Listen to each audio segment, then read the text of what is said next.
Live from the 215, this is Wrestle Cave. I am Ace Porter here with the 30 Ks, Pat with the facts, Michael B. Jones. What's going on, everybody? Yo, what's up? I'm good, man. Feels good to be back.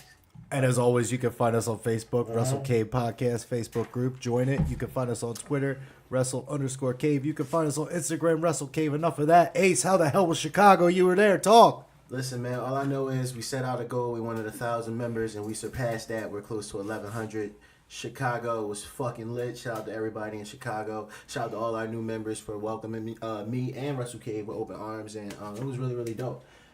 Shit, man, it's part of history, so, like, I'm still trying to, get it together. I watched the show, like, 3 times, and I'm still, like, stuck on it, and I realized, damn, I had to watch Raw and SmackDown and everything else. So it was kind of, like, crazy. Did you really have to watch that? Yeah, because we have work to do, so yeah, I would say so. But talk about historic, man. 11,263. Yep. You were part of that. Mm-hmm. You going to get that shirt that they just put up? Yeah, I have to, because I was wondering around the merch. I thought they was going to have, like, dope shit, and I realized, like, they don't have shit. And I was talking to my man Adrian, like, what the fuck's going on? And come to find out, they sold 500,000 worth of merchandise, so that kind of explained why a lot of shit was gone. I have 3 words to sum up all in. Rest in penis. That's all I'm going to say. That's all I'm going to say. I see a lot of, like, backlash from that. Whatever. You know what? Whatever. Hindsight being 2020 with the main event being cut short, yeah, we could have done without it. But in the moment, I thought it was Agreed. Agreed. In that sense. Whatever. But it was necessary. If you were being the elite, I just like how to spin off with Taker. That shit was funny to me. Joey Ryan's been wrestling for 20 years. It was great to see him get a shine and a spotlight like that. Yeah. It was cool to see, like, just my overall take from the whole thing was, like, it was just a big celebration of wrestling from the beginning with StarCast, like, that whole thing with all the different podcasts and people there, all the old wrestlers there. Then you kick it in right into All In the 0 hour. I mean, it's a celebration of old school wrestlers in the Battle Royal. I won't say who was in it because we'll get into that when we review it. But, I mean, some of the matches had a lot of old school feel to it. The NWA Championship, so it was kind of flashback to the old, but at the same time, the present. A lot of the guys that are there getting to show what they can do. Marty versus Okada, Kenny and Penta. And then, showing these are the guys that are going to be here for the future. I mean, I thought it was just a great celebration of wrestling. What did you guys think? Agreed. It was a very good show put on by 3 remarkable wrestlers who took the time, their own money, and booked. I will get into further my full feelings on the show as we progress with it, but I could tell they were rookies. couldn't agree more. I got nothing to add to that. Facts. I mean, we're a part of history, you know what I'm saying? Whether if you were there in person or watching it, it's great for the business. I can't see... You can nitpick at this show, but I can't see why a person would dislike this show. If you're going to nitpick, you didn't come into that show with the right reasons in mind. Yeah. Like, you didn't come into that show to have fun and to celebrate it for what it was, which was a celebration of not just independent wrestling, but wrestling as a whole, because they brought in stuff from old WrestleManias, like stuff from all over the place, you know what I mean? So it wasn't just about independent wrestling. It was just like I said, a celebration of wrestling. So if you came into it trying to look for something negative, I feel sorry for you. Yeah. That's like people... the only analogy I can make is like people nowadays that just aren't enjoying LeBron being the greatest NBA player that's currently in NBA. That's what I would say. And I don't even like LeBron that much, but I respect him. That's a whole other situation. But that's what my analogy for it would be like that. People that are hating on it are they're the same type of people. You know what I mean? Yeah, absolutely. But Good night, Daddy. Oh shit! Good night, baby. You're surprised? Don't just walk up on me like that. All right, get out of here. Good night. Your kids Make ever? sure you record the wrestling things so I can watch it after school tomorrow. All right. Your kids ever just walk up on you and shit? Yo. see, originally I was gonna say cut that, but that was the cutest thing ever. Yeah. When I don't know if anybody heard that. Yeah, When she was walking out of the room, we can't cut it now because she said, I "Daddy." love that. make sure you record wrestling so we can watch it tomorrow. Because Yeah. she came down earlier when we were watching NXT and said the same thing. I don't know if you Yeah. heard her say it. Yeah, I was. You trying better to- keep that in. Don't cut that out. Yeah, yeah, you gotta watch. You gotta watch what you're doing sometimes. Shit, she just came out of nowhere. But we're worried. Shit, you gotta switch from. We're work about mode to start day with mode. 0 hour. 0 We can start hour. there. 0 hour.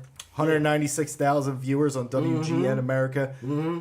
I can't speak on this. This is the only part I haven't seen, so you guys talk about it. Did y'all see it? I haven't seen it Seen it? either. All right. I've seen the highlights. But My only that's it, problem yeah. that I haven't seen is because I went back. I have New Japan World. I went back to try to watch it. They only have the main show up. As of Monday, I tried to watch it Monday, which is 2 days. I mean, Right. they only had the main show. It's the only reason I haven't seen it because I thought I could have been on there. I guess I just got to do a little more research. I'll find it. All right, no worries. I'm gonna hold y'all down. So look, they come out being the elite, the elite. You know what I'm saying? That come on, everybody going crazy. For one, WWE shows, their pre-shows have literally no one inside. You know what I mean? So Oh yeah. the show started at the show started at 6, but doors open at 3, so people had like 2 hours to get in there. When I say the whole entire arena was full, soon as the intro started for the 0 hour, I never seen a pre-show that sold out before. So that was just a different type of energy. So they come out and basically they say that, they asked Matt if he paid the pyro guy. And he was just basically said, let's get the I did pyro. see this clip. This is Right. the one thing I did see. Right. So they said, all right, let's give him pyro, and they did it like once or twice, and nothing happened. So the crowd started booing. Then they did it the third time, and then the shit was just obnoxiously continually going on, like all the pyro, the smoke, the fire, the lights, everything. Was That just was going funny on because at first continuously. Yeah. it was purposely done to where it was looking like it looked like they were just shooting it off Yeah. with no rhyme or reason. Like it literally went off one effect would go off after it would be the fire first, then the pyro, Yeah. then the smoke. It was Yeah. funny. Yeah, that was funny. they basically didn't have any control over it. They were fucking up already. You know what I'm saying? So they were shooting front at the fact that there's going to be an imperfect show. Is going to be little shit that's going on. That's how I That's took it. the other thing that was great about it. They took shots at themselves throughout the whole show. Yeah. Should. The whole Yeah. show. Yeah, so then they introduced Nick said it's not a real show if you don't have a cameo from a wrestling legend. That's when Road Warrior Animal came out on the motorcycle, and then they started handing out merchandise. Mike making a face. Fuck the Road Warriors. Moving on. yeah, we're gonna keep moving. We're not going to dispute that. Then we had the Briscoes versus Frankie and Scorpio. So Did you kind see of this? censored. No, I told you I didn't get to Oh, see you it. didn't see it at all? Oh my god! I only This saw a match clip was- from the first thing. I didn't get to see the Oh match. man, this match was it was a great starter. So many different spots in this particular match. Scorpio came out with the Apollo Creed shit on. I mean, it was just great, man. Yeah, Kaz was dressed like Rocky. You said what happened? Kaz was dressed like Rocky. Oh, I thought you said Cass. Like big Kazarian. What? Kazarian. Kaz. No, I thought you said Cass. Oh, no, Kaz. Am I getting them mixed up? No, No, nobody. Well, even if you said Kaz, it would still be Kaz because that's his name now. Yeah. Kaz. Oh, yeah, So yeah, either yeah, way, fair enough. it's confusing, Yeah, no, we Thank smoked you. a few times. We smoked a few times before this episode, so please, if we make any minor mistakes, blame it on Reek. Shout out to Reek for the ganja. We really appreciate it. But no, man, the match is really, really good. You know how sometimes you see a bunch of people with their phones up and they're recording and shit like that? You didn't see too much of that on this particular show. A lot of people. I don't think I really touched my phone while I was watching it. Really, the whole show. Yeah. That's crazy. So a lot of people there is you didn't see too many people catch too many moments on this match, but this was a great opener, spot after spot, great wrestling, and I think it was a reason why they picked this match to start everything off on the actual pre-show. Well, I mean, it's a tribute to those group of guys that have been doing it for a long time. I mean, when you think Ring of Honor and you think Ring of Honor tag team wrestling, I think the Briscoes personally. I do too. Well, And I actually, when also you think of tag Kaz team and wrestling, Scorpios. period. I mean, Kaz has been doing tag team in there for a long time too. whether it be in SoCal Uncensored, The Addiction, you name it. I mean, he's been doing it. And in TNA, I mean, it was just a good spotlight to guys that if you only watch WWE wouldn't know that these guys have been killing it for ever. Yeah. All right, so the Battle Royal, the over the budget Battle Royal. It was really, really fun.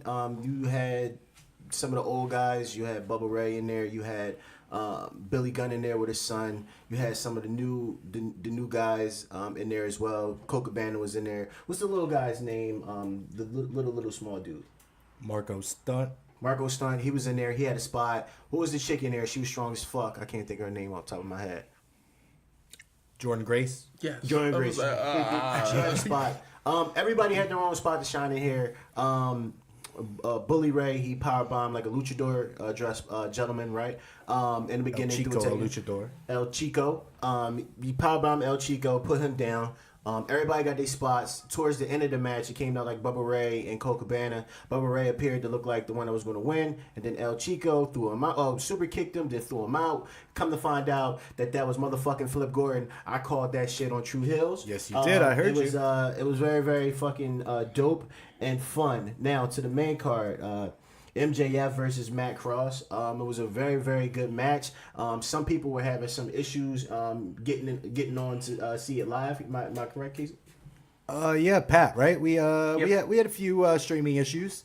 Couldn't really get into it until the second match on the show. Yeah, same Rookie mistakes. I mean, I heard somebody, I forget who it was. I think I said Walk Culture or somebody, Cultaholic, somebody like that was talking about like doing promotions, stuff like that. Even the most reliable like fight, sometimes you can have overload of people trying to stream, and you know what? That's what happened. So they, smart on their part, they actually thought of that.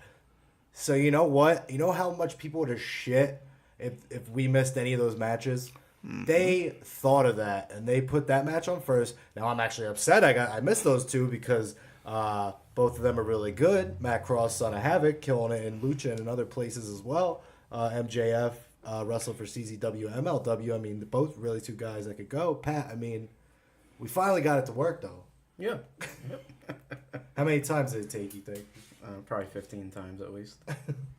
It was frustrating, but we got in probably right at the start of Stephen Amell and the Fallen And Angel. how did you feel about that match? I told you beforehand that was the match I was looking forward to the most. Mainly because Christopher Daniels has always been one of my favorite wrestlers ever since I first saw him ever really in the ring. And then Stephen Amell, I started watching Arrow at first when it first came out, so I became a fan of his before he stepped in WWE with the Stardust thing. When he did step in the ring with Stardust in that little match, I mean, yeah, he only had a few spots. Everybody else really carried it. But a lot of people forget he also was in a 10-man tag in with the Bullet Club as well. Where he, again, only had a few spots, but again, he showed he could do what he can do. But this match, we really got to see. I mean, people are hating on him being on the show. I mean, if there's a guy that wants to work hard to try to prove that he can do this, he's not asking for any easy thing. The man took a dive jumping off the top of the top rope onto a table outside the ring. I want to hear anything else. Yeah. I don't want to hear anything else about this guy, this guy, that. This guy put his body on the line to give you a show because he wanted to. And hit it coast to coast. And since you're mentioning it, thank you, Chicago. Broken Arrow was my favorite chant of the entire night. Yes, I was gonna bring that up. That was the best. Oh my god! But I thought the only problem I really had, he at the beginning his selling was pretty bad. Yeah, like when Daniels was stopping him in the corner, he was just like basically sitting there. Towards the end though, it was really good. Some of that was probably because he probably really was hurt. Probably really was hurt after going through that table. But I personally really enjoyed the match. I mean, I wasn't going in expecting a wrestling technician match, but perfect guy to go against if you ask me. I mean, Christopher Daniels. No guy better. I mean, he's been around forever. Yeah, exactly. I need somebody to carry somebody. Yeah. Christopher Daniels is one of them on that list. Yeah, for sure. He's your guy. There was a couple great spots in that match. Like I said, the fall. We'll call it the Broken Arrow spot. The coast to coast. You said there was the one where I think Daniels was going for the Angel's wings and Amell reversed it into like a back suplex with a pin bridge, and then I think shortly after that he hit the BME. But It was a good I mean, show. I'll give it between him and D'Angelo Williams. It's close for me. D'Angelo was pretty good in his match.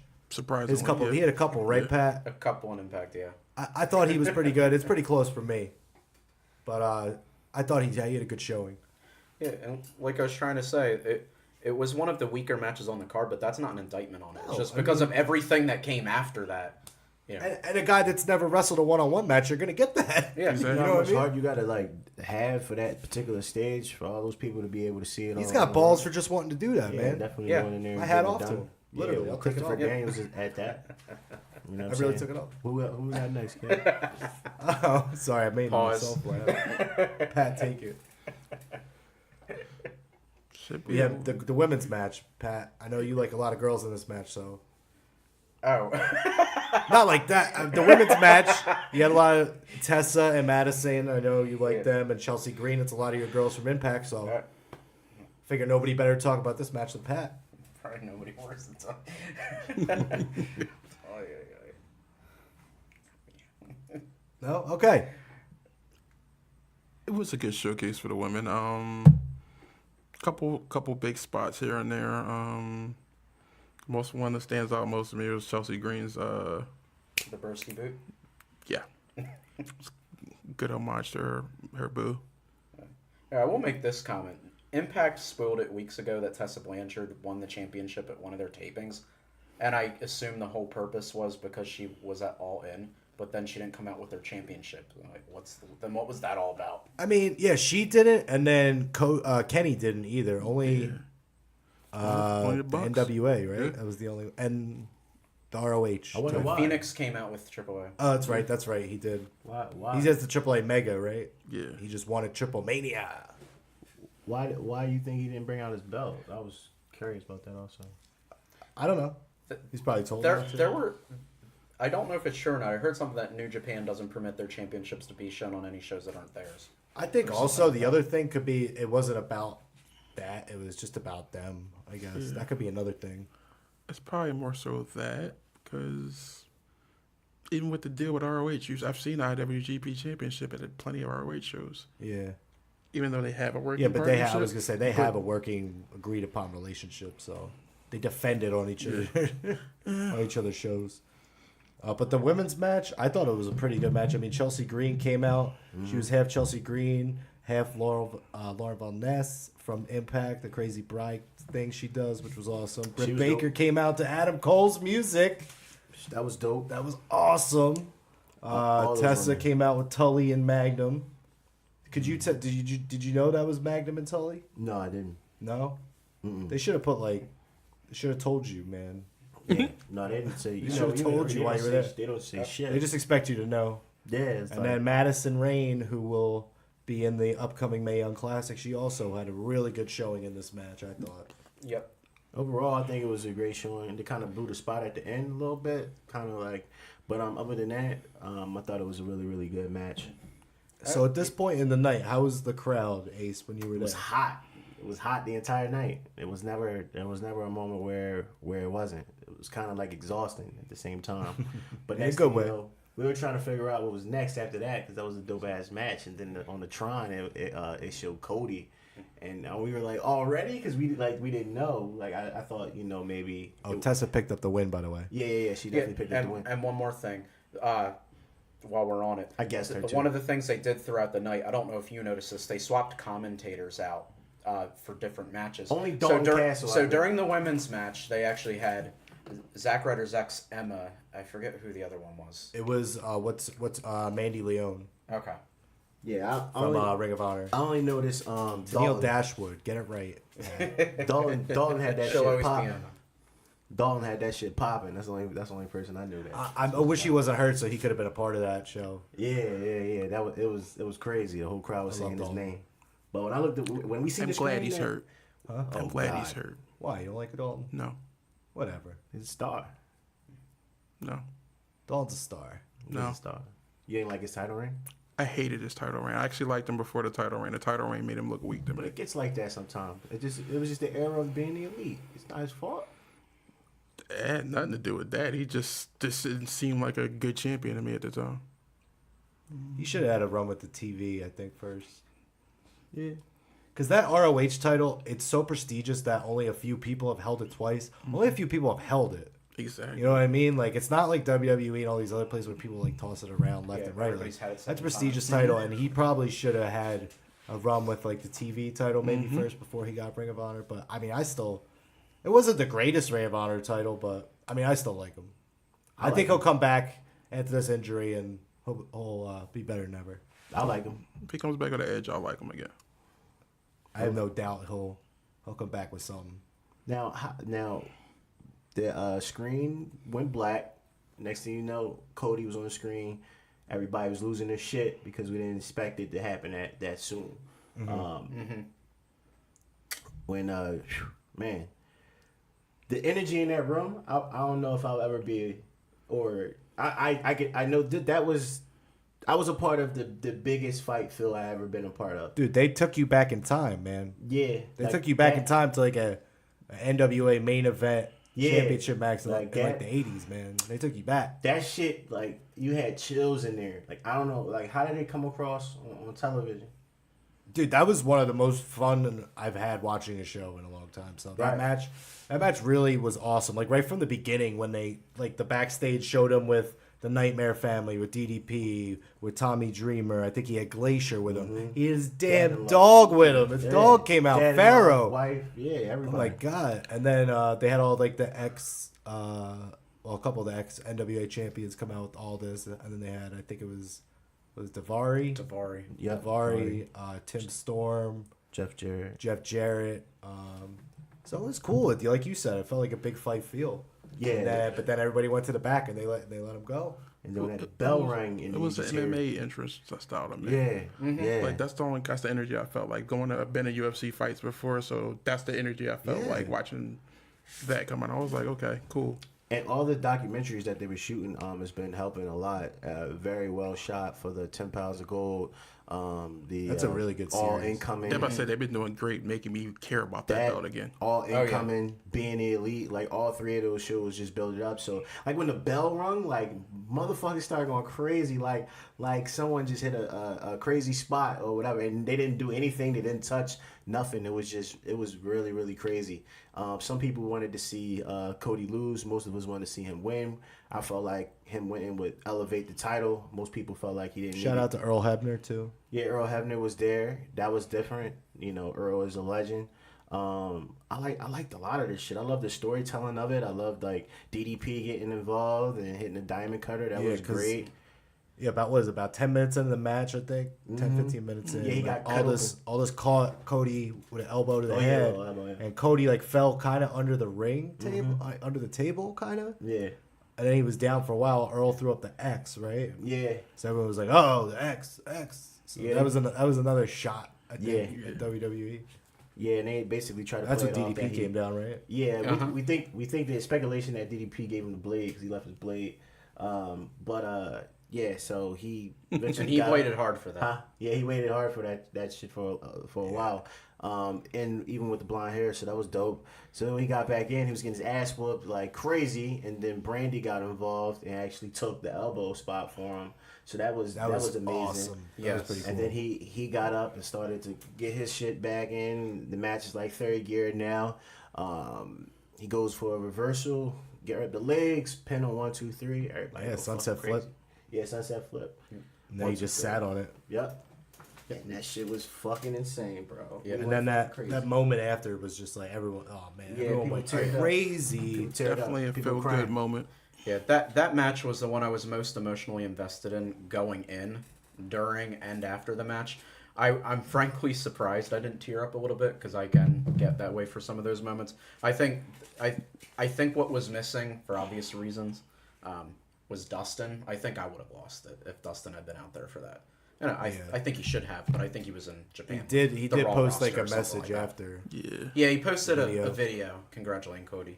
Then he had like tweeted a picture of like his siblings sitting watching from backstage. It made people think that he was actually there, but I don't know, who knows. But yeah, that shit was emotional, man. Like I don't know. You see, we never changed the picture in the group, so you see what the picture in the group is, man. So it definitely was a crazy It's an moment. iconic moment. Yeah, it made sense. Because we all know what he had to go through to get this moment, leaving his job and putting the work in. You know what I'm saying? So being like the biggest heel to being like the biggest baby face on this card, where you had like the Bucks and Kenny and everybody like that, Coda, it was definitely crazy. The next match probably one of my favorite matches of the night. I was gonna say show stealer, but I feel like every match stole the show, so I can't even say that on this card. Yeah. But this one was, in more ways than one, took the cake with me. I don't know about you. But Joey Janela, who again, a lot of people probably don't know from Evolve and WWM, but that man is crazy. Crazy That man, as shit. there's not a lot that man won't do. Yeah. I mean, you saw it in this match. I'm more familiar with the bad boy from CZW, actually. Oh yes, true. The bad boy. And he had the bad boy on his tight too, didn't he? Mm-hmm. The bad boy Joey Janela. Thank you for reminding me about that. I don't know how I could forget. Because he's crazy. I mean, that's his roots right there. Yeah. He's fucking crazy as shit. Hell of a talent. I just need him to stop killing himself. There was a lot of times in this match, man. The power bomb off the apron Onto that stage way. thing onto the. You can't even call it the table because he barely even touched the table. Yeah, Like, he did barely touch the maybe table. his elbows hit the table and broke him, but like. Yeah. And then he took the spot at the end where he took the rite of passage through the. I don't freaking- understand how both of them walked away. That looked That's scary. scary as shit. What was the other one he took? He took one through the ladder. Yeah, Burning outside the ring. He took. Oh yeah, he took the burning hammer through the ladder. Hammer. Yeah. Penelope did. She came out to play too. She was a fucking star wild. of that match. Out of any of the women on the show, she was actually the one I remember most, like making an impact. No pun intended. But just if anything, it brought me back to like that's the kind of shit Lita used to do. Yeah. Like, Yeah. going through, and I really thought they were gonna have her go through the table in that spot, and they didn't do it. Like, And Janela gave an elbow drop through the table. Yeah. That shit was scary. He barely hit the table with that move Oh too. my god, I know, man. He Like he barely hit the just fucking like table with that doesn't. shit. He just was like whatever. Whatever happens, happens. God bless you, Joey. Thank you for putting on a performance. Please don't die. I love how being the elite. Yeah, please don't die. Is that what they were saying? Safety first. Wasn't that the one they were chanting? Safety first. Yeah. I love how being the elite ties in like the storyline into this actual show when the boots came into play and the phone that he killed Joey, even having the Joey murder. When I saw that bag, I was just like, yes. wait, Fucking are awesome. you saying the shows leading up to the big show actually made sense and happened in chronological order? Yeah, man. I Holy watch shit. so much WWE. Sometimes it doesn't really happen like that. So it's like Christmas for us real wrestling fans. It was Christmas. That was Christmas, New Year's. Yeah, Everything. I'm good for the rest of the year. But that rite of passage, I didn't stop smiling that whole show. bro. Still smiling. When he hit the rite of passage on the ladder, like everybody, like in a row, kind of like cross locked Through arms. the table. He hit him through Yeah, the people table. thought he was dead. You know what I'm saying?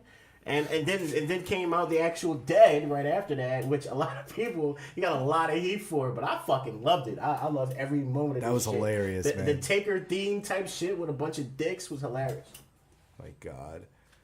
He literally did everything you could want from being the elite. Yeah. Happened. Like that was just perfect, and he got to do the dick flip. Like everything was perfect. I'm just mad though because I kind of feel like I don't think Paige needed to win that match, but with him winning, it kind of made sense for her with the.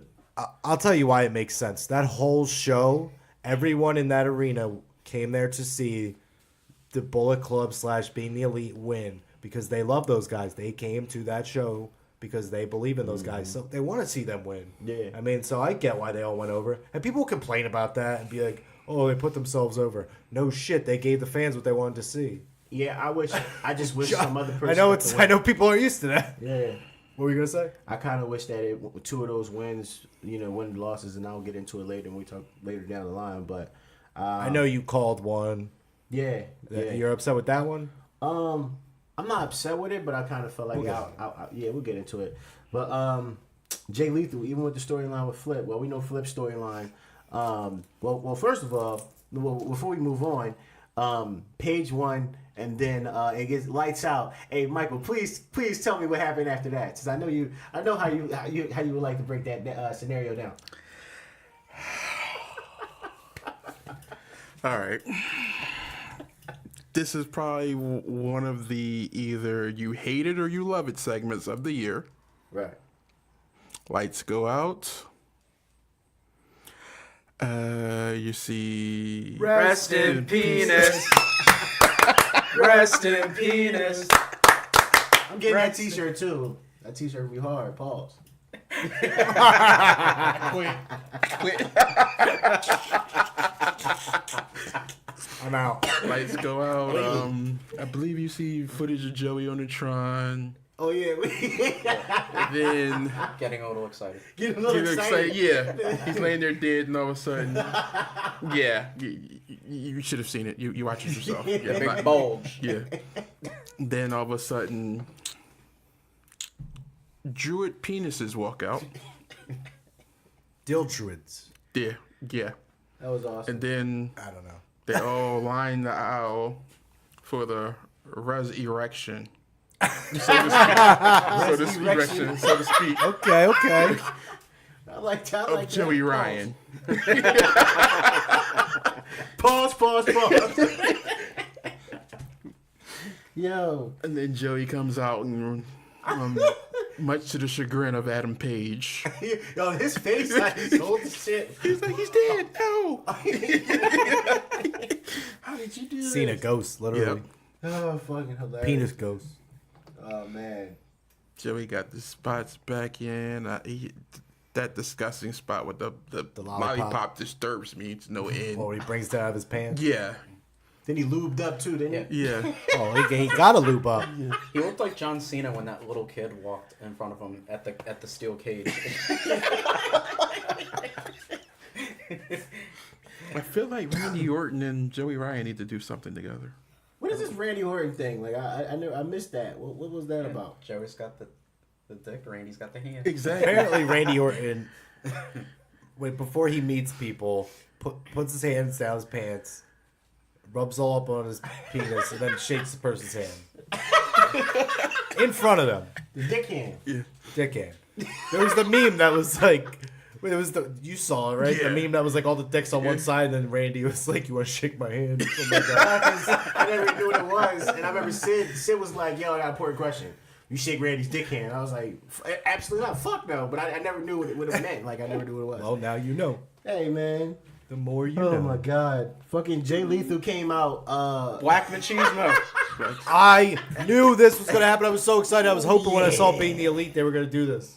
Ooh, yeah. Started off with that backstage segment, the video. Yeah. He got tapped on the shoulder. He got handed the glasses, Yeah.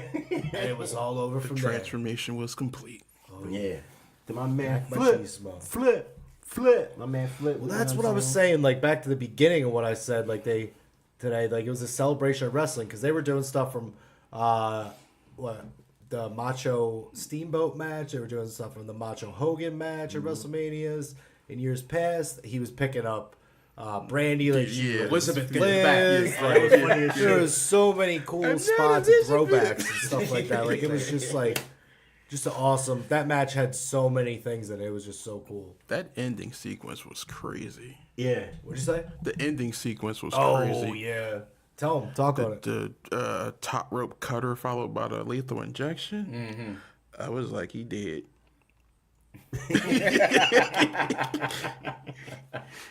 No more. Shit.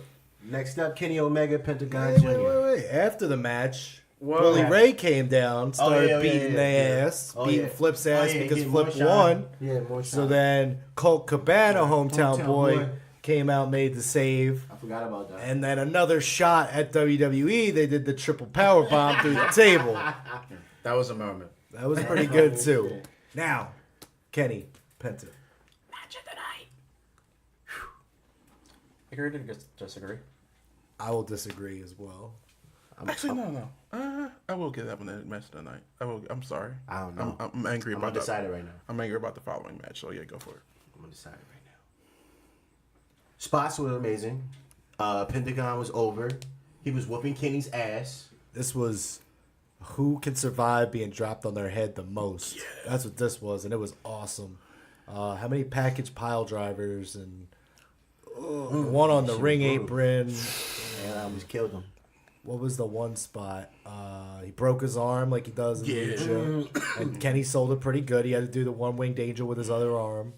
That was pretty cool. That match was two of the top superstars in the whole world. I mean, top in Mexico, top in Japan, Canada, whatever you want to call it. I mean, that was a dream match, and they delivered too.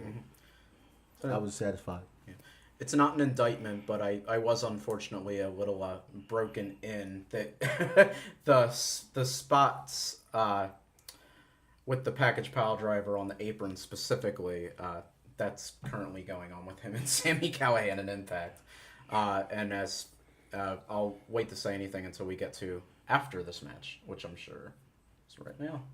How did you feel about the match? It was a very good match. But like Pat said, like some of the impact spots. Well, I'm sorry, the all-in spots were very impactful. Makes sense. There you go. But nevertheless, it was still a great match, great spots. Yes. Yeah, I'm not Yes. taking anything. Yeah, away it's not from an it. indictment on the match. I just was desensitized to a couple things already. Now, I called this shit at the end of the match. Everybody want to say, "Oh no!" Well, first of all, the one wing angel, as Casey said earlier, he had to hit it with the opposite arm because he broke the other one. 1, 2, 3. Kenny goes over. The lights go out. I'm thinking a very long time. Yeah, for a very, very long time. I thought they were having technical difficulties at that time. I was like, oh damn. And it cuts back on. Well, that was old school too. They used to leave the lights off for a long ass time. Fire. When Sting would come out and shit. Yep. And everybody wants to say, well, this gentleman has a show that night. And this, that, and the third. And he's not going to be there. Blah, blah, blah, blah, blah. Next thing you know, someone dressed as Pentagon Jr. sits up. As soon as he stood up, I knew. Has a tattoo that looks very familiar. And he started whooping Kenny's ass. And the next thing you know, he hits his finisher.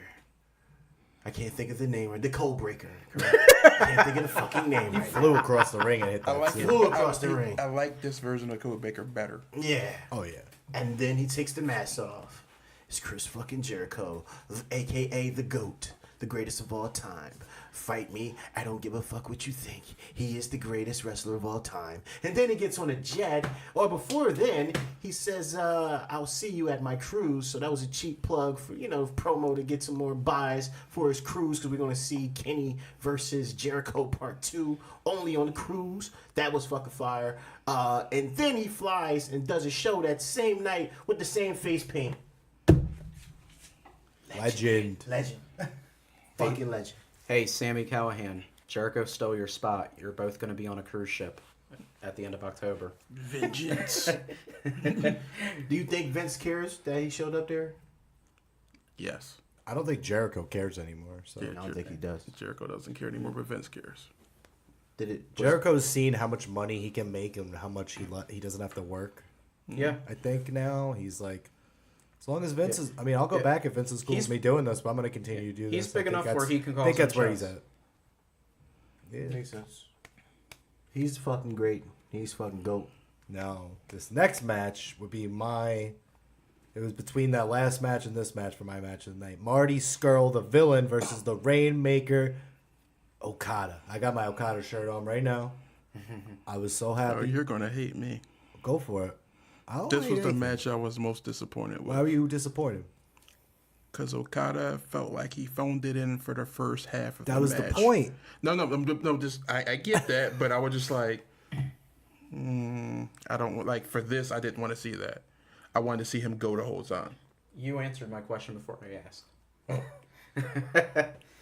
I'm not saying that was my observation, but that's something I've been hearing a lot of people thought. I heard that a lot too, but I mean, that was the whole build up to this whole thing. Was Okada just shoved off Marty, calling him 205 live, all this stuff. So Was he like? of course he was gonna joke around with him Was and he doing the Brock Lesnar thing? act like he could beat him. Of course he was. I mean, this is the longest reigning heavyweight champion IWGP history. I mean, I get that, but for this show, that's not what I wanted to see from him. Since you're supposed to be, were you into it at the end though? yeah, I did, but I wasn't happy with the result. What, you want Marty to win? Yeah, No way in hell that was gonna happen. No, I was like, I knew it wasn't going to happen, but I wanted him to win. Oh yeah. Everybody did, but there was no way in hell that would ever happen not on a New Japan show. Yeah, Well, I actually had this match as my number 5. Really? Yeah. It's not that it was terrible, but there were just other matches on the card that. See, I like the story of this enjoyed a match. lot That's why more. I enjoyed it so much. I like that story of the junior versus the heavyweight, and Marty put on a good performance too. That was probably one of Marty's top matches I've seen in Yep. a long time. like I said, I have no complaints about what Marty did. It was more so Okada. I get it. I can see why, but I didn't have a problem with it. I liked it because he was really bought into the whole story they were trying to tell. And I hear Okada doesn't really speak English that well. Not surprising. So it's kind of like, when you had those type of matches and, had that type of chemistry and you barely, I guess you're speaking. Well, the other thing is he's used to putting on like 45-minute matches and one-on-one matches anyway, you know what I mean? And that's why you think they try to like crucify them as far as the time when really like the show was probably just running late in general? I don't know what, I mean, there was a lot of things, like I wouldn't crucify them because there was a lot of things in each match you could have cut out, like, you know what I mean? You could have cut out that whole Joey Ryan segment. Yep. I know you and I are in agreement on that. I wouldn't have cut out, but you could have shortened it. You could have shortened a lot of stuff and throughout the show to fit. For the sake of the main event, that could have gone. Oh yeah, for sure. Or you could have done it after It's a off shame. camera. Yeah. But in the end, Okada picked up the victory. Next up, the main 12-minute main event. event. Yeah, it's all in the main event. 12-minute spot fest. Yes. That was awesome, though. Ray came out with the Wolverine awesome. shit. Yeah. I loved every second of that. You see, he got a picture with Brian Cage because Brian Cage has the whole Wolverine thing for his T-shirt. Oh, he does? Yeah, he goes by the machine and he has the claws through it. One of his moves was called Weapon X at one point. But I thought the Luchas put on a great showing. Bandito, I told you, Bandito's awesome. You got to watch more Top of him. five. He's Top going to five. face Flamita soon coming up, so we got to watch Top that. five in the entire world. There was a couple spots. What was the one? I think it was Nick jumped off the one turnbuckle, and then Coda came right after and did his triangle moonsault, and then. Oh, the more bang for your buck. Well, no, this was when they did it to the outside, but when no one was Oh, inside. okay. Yeah, this was towards the beginning of the match, not the end. No, when they did the triangle moonsault that he does outside the ring. There was just so much shit that they packed into that 12 minutes too. That's the thing. I was totally fine. I seen loved 3 it. people get Hurricane at the same time by Bangdo. Yeah. Oh yeah, that shit was fucking awesome. insane. The shit that they were doing, like when they were like doing their spots, the suicide dives, and that shit was just insane. Man, it was definitely fun. It was. I seen moves I've never seen before in that match. It definitely was rushed, but it was fucking awesome. Probably the most fun I had as far as. But you know what? They got the finish off. They had about 5 seconds left. They were like, "That's a show," and then it was over. We were like, "Shit!" I was like, "Hey, they got it in though." Yeah. Yep, I like to think back that they were being mindful and remembered what happened back in WCW when they went over on time. Because I'll tell you right now, if that main event got cut off, that's what that show would be remembered for at that point. So everyone they was had a looking for them lot to riding fail. on this show. So they do have my full support there. Cut it, finish the match and cut Absolutely, the show. yeah. And they did it too, which is great. You're absolutely right though, because there's some people out there that are looking for them to fail.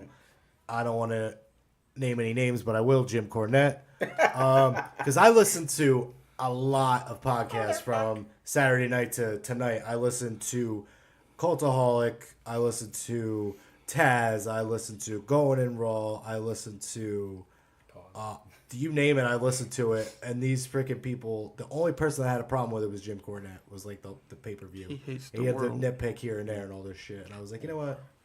You wouldn't expect anything different from Yeah, Jim exactly. Cornette in this show. I only agree with him on one thing, but I don't Which part? because of the fact there were kids there. You shouldn't have done a Joey Ryan spot. However, I have no problem with any of that. no, I'm just Yeah. I'm just saying that's the only problem, only thing I can kind of understand where he's coming from.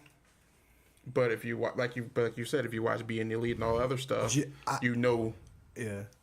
I just feel like certain matches. My are only too thing long. is that's Jim Cornette saying that is absolutely hypocritical because he has worked in promotions that have done way worse shit than that, where they know full well little kids are in the building. So that's such a hypocritical thing for him to say.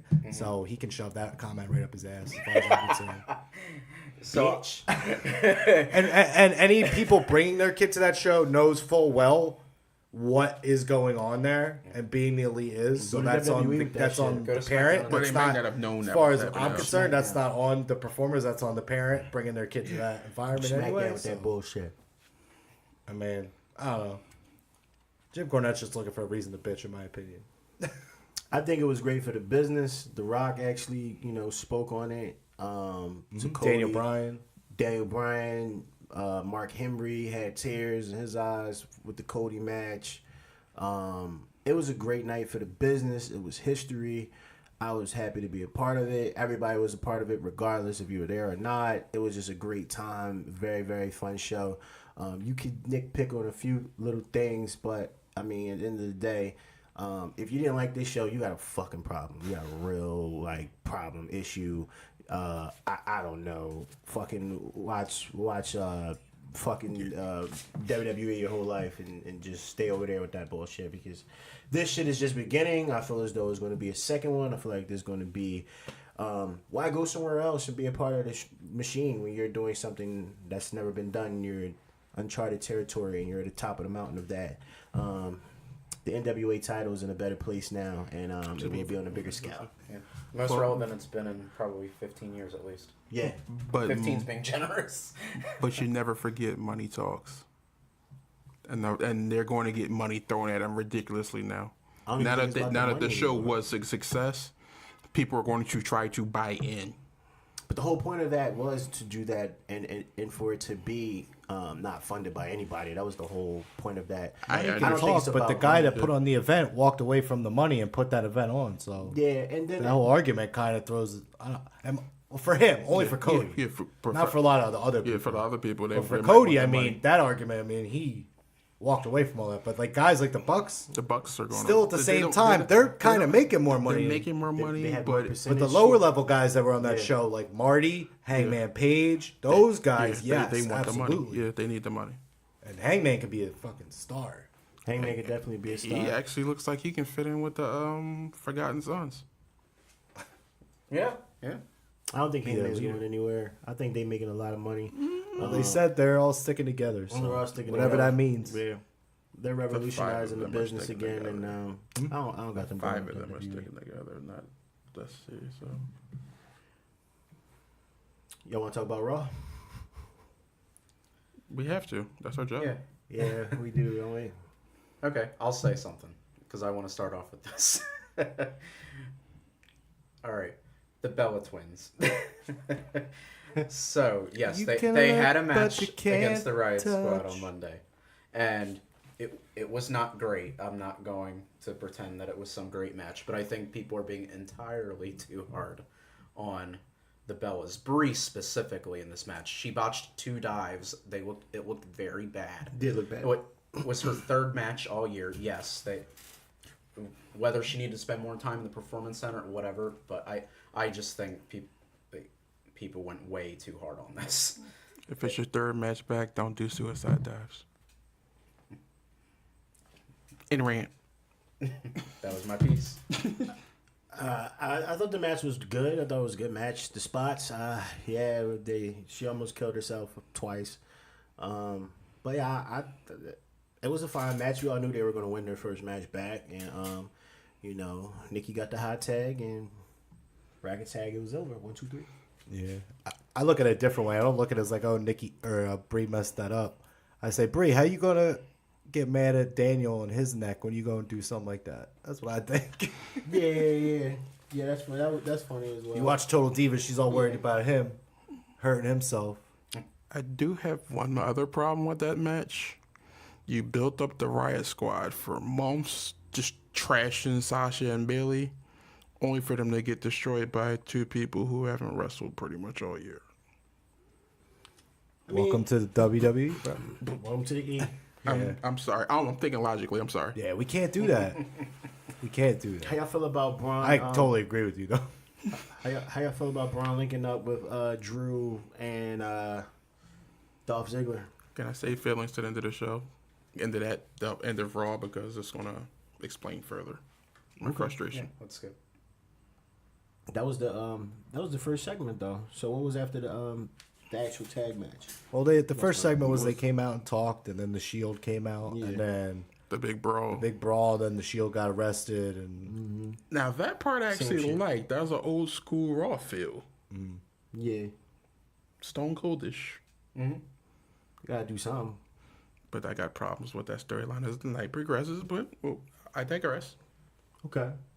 Bobby Roode, Chad Gable. I actually enjoyed this. Chad Gable on my TV. I'll take it. I'll take it too. Let's fucking I'll take take it. it for Bobby Roode too. I told I'll Pat take on the it. drive over here. It's the best thing Bobby Yeah. Roode's been in probably Yeah. since he's been on the main roster. You know, Shinjin took the loss as always. You know what I'm saying? But you know, I'm happy for Chad and Bobby. Alexa Bliss versus Natalia. Y'all thoughts? Nobody Can we cares? get the evolution already so we can get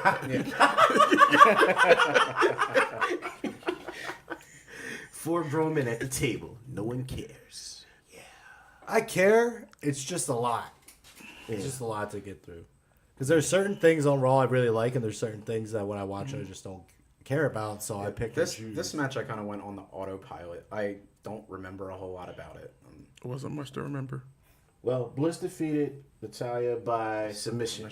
Oh yeah, with an armbar or something. Well, the right? stuff before it was better than the actual match when Yep. Elias was out there. And then Alexa was saying, because they're in Ohio, so Alexa was like, I graduated in this building and blah, blah, blah. And then she turned it the other way.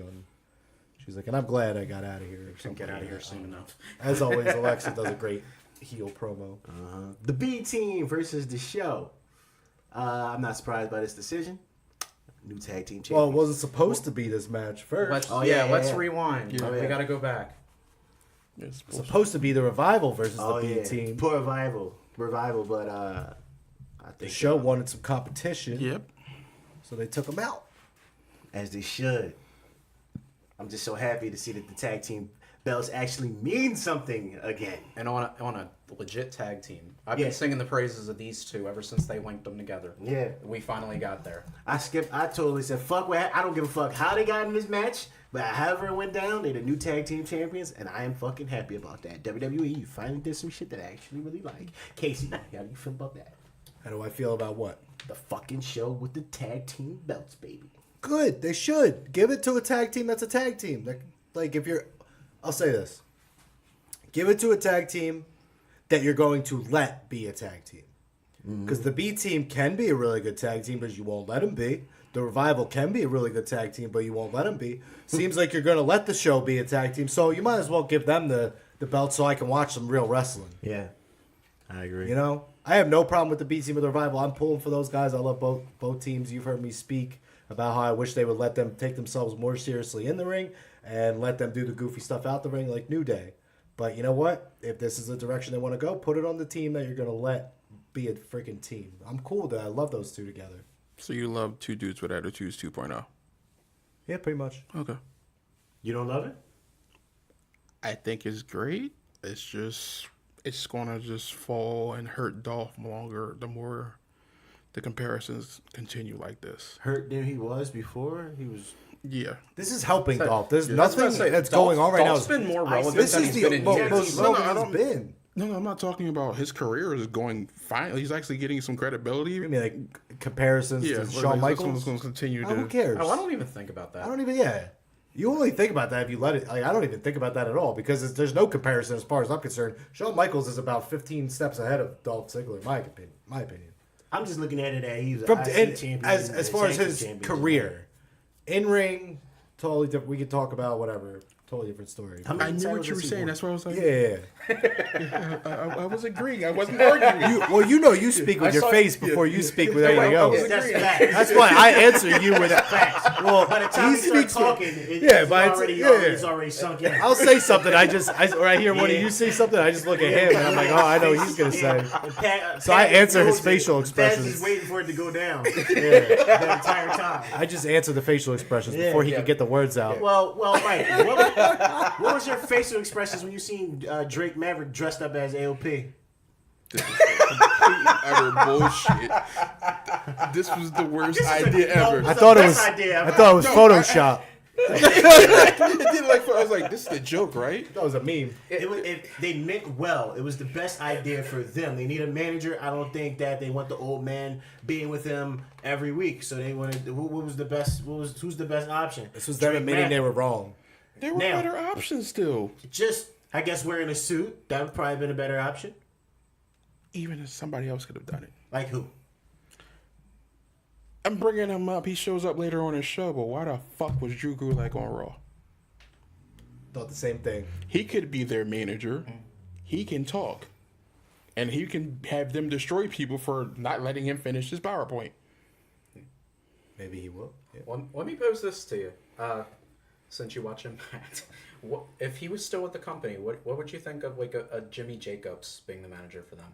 Love it. Because I like what he does with Congo Kong. Love it. So, That would be perfect. Jimmy Jacobs is a genius. Yeah, because you think like at first the flamboyant personality is not gonna mesh well with the Destroyers, but actually works pretty damn well. Even a Raven would work with them. But I'm not booking anymore. I was completely trashed last time I tried to book, so. Listen, Undertaker, Shawn Michaels segment. How do y'all feel about that? I don't give a fuck. I didn't watch it purposely. I'm tired of this shit. Like I stand by what I said years ago. End of an era should have been the end of all of it.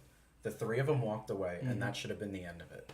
And now they keep bringing it back, and the segment itself, you know, the promos themselves were fine. I actually enjoyed it while they were on, but it's just the program itself, I'm not really behind. You're gonna get a 10-minute match between two guys that shouldn't be wrestling more than 5.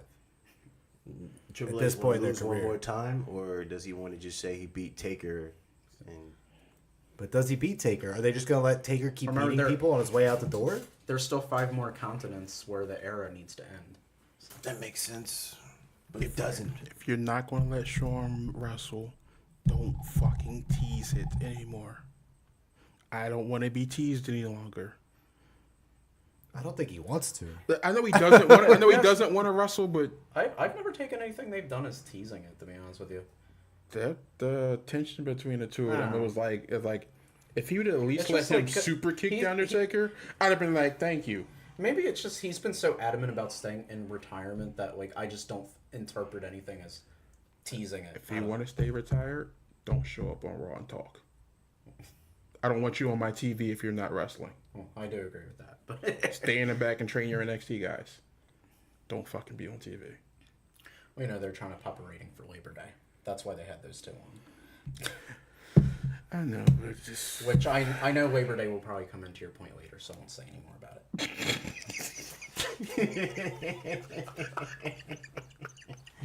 Sasha Banks and Bailey, Ember Moon, Dana Brooke.